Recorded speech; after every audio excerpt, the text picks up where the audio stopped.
Hainan Province, also known as Hainan Island, is located in the South China Sea, and it is the only province in China that is entirely within the tropics. Surrounded by the sea on all sides, with a hot and humid climate, it is an ideal haven for many homeless wanderers. The recent shocking incident in this paradise, where a homeless fruit seller and his intellectually disabled wife gave birth to 5 children, has sparked heated discussions among Chinese netizens.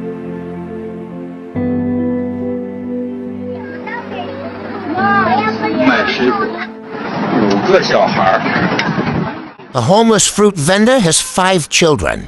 They are a family. They have 1 child every year, selling fruits.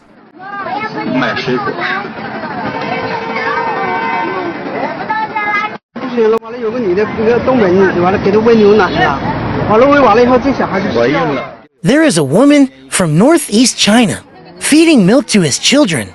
The children smiled happily. 1 child is born every year.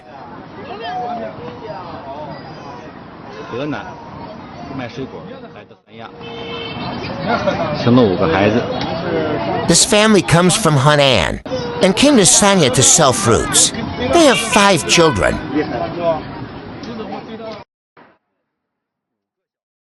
This video has ignited intense debates among Chinese netizens. How do they interpret this incident? For such mentally abnormal women, they should be sterilized. What's the point? Are they contributing to the country or adding burdens? The children are pitiful.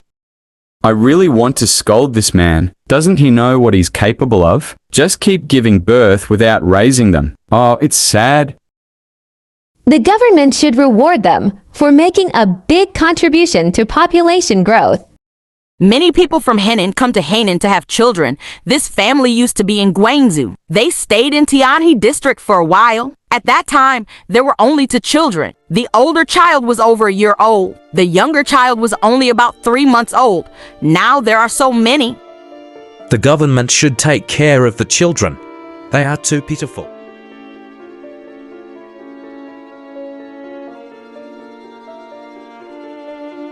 These comments reflect diverse perspectives in Chinese society regarding the reproduction and social responsibility of intellectually disabled individuals. Some argue that the government should increase support for vulnerable groups, including intellectually disabled individuals, to ensure their basic rights and social participation. However, other comments may reflect biases and simplistic understandings of social issues, attributing responsibility to individuals and suggesting they should solve their own problems without relying on social support. In Chinese society, attitudes and views towards vulnerable groups vary, requiring avenues such as education to promote social inclusivity and achieve fairness and justice. The vulnerable groups in China encompass a broad spectrum, including the elderly, children, women, people with disabilities, mentally ill individuals, those lacking household registration, permanent residents or stable employment, unemployed individuals, individuals living in poverty, disaster victims, migrant workers, and informal workers, among others. These groups often occupy the lowest rungs of the social hierarchy, facing numerous challenges such as vulnerability, unemployment or underemployment, poverty, marginalization, and long-term systemic issues. As China's socioeconomic status evolves and social injustices become more visible, the characteristics of vulnerable groups have undergone a trend of expansion and increasing complexity. A 2013 report from China estimated that the vulnerable groups in China numbered between 140 to 180 million people, constituting 11% to 14% of the total population. Given the potential for further economic deterioration in China, this figure may continue to rise, with the scale and severity of vulnerability deepening. These groups predominantly emerge due to social and systemic factors.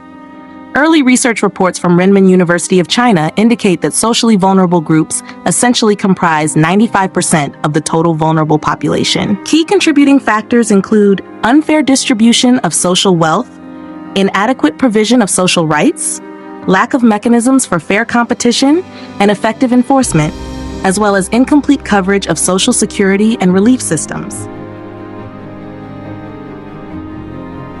A homeless man selling fruit alongside his intellectually disabled wife is not an isolated case.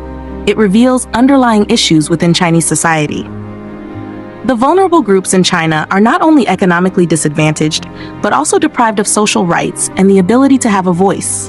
This structural inequality, coupled with discrimination and exclusion against these groups, exacerbates social injustice. Therefore, to achieve fairness and justice in society, it is necessary to establish more inclusive and equitable social systems to ensure that everyone has access to basic livelihood security and dignity. Dear viewers, what are your thoughts on such issues in Chinese society? Please share your unique insights. Thank you for watching, and we'll see you next time.